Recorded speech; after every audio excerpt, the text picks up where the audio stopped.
Mahal ka dahil magagamit ka. Nakakalungkot lang isipin na may mga taong mamahalin lang tayo dahil magagamit tayo. Yung sasabihin niya sa'yo na ikaw lang at wala nang iba. Pero pag iba naman ang kanyang kasama, sasabihin niyang hindi kanya talaga minahal simula pa nung una. Mahirap sa part nung taong nagmahal ng totoo dahil lahat binuhos mo kahit wala nang matira sa'yo. Kaya mahirap talaga kapag nagmahal ka ng taong kailangan ka lang at hindi ka talaga mahal.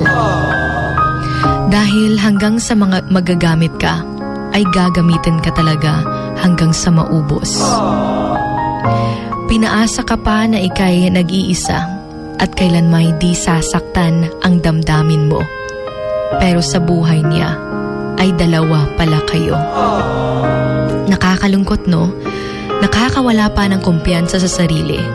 Dahil akala mo, totoo ng lahat ng mga pinakita niya sa'yo. Pero unti-unti ka lang pala niyang inuubos. Pati yung mga pangarap mo, gumuho dahil sa kanya. Sa kadahilanang mahal na mahal mo siya. Muadto pa ka sa ilaha, bahalag, layo ka ayo ila. Kay lagi, love jud nimo siya. Pero bisan pa diayg, magsigi kag adto sa ila kada adlaw. Hindi mo talaga kontrolado lahat ng kanyang mga galaw. Ikaw nalay maulaw, samot nag kabalo na ka na iba na pala sa puso niya ang sinisigaw at hindi na ikaw.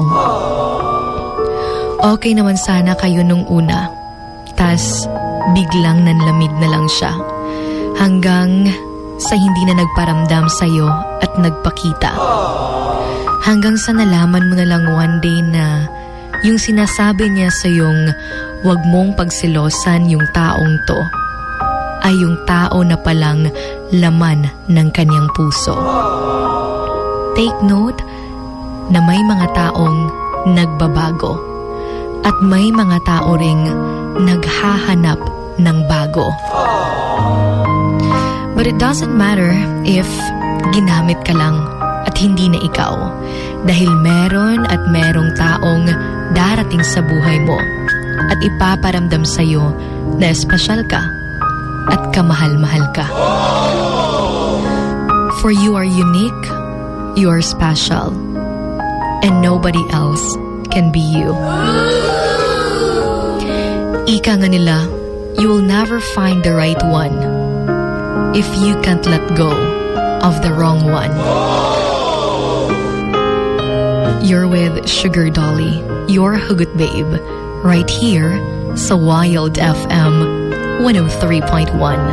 This is Emotions Going Wild. Emotions Going Wild. Wild FM. Emotions Going Wild. Wild FM.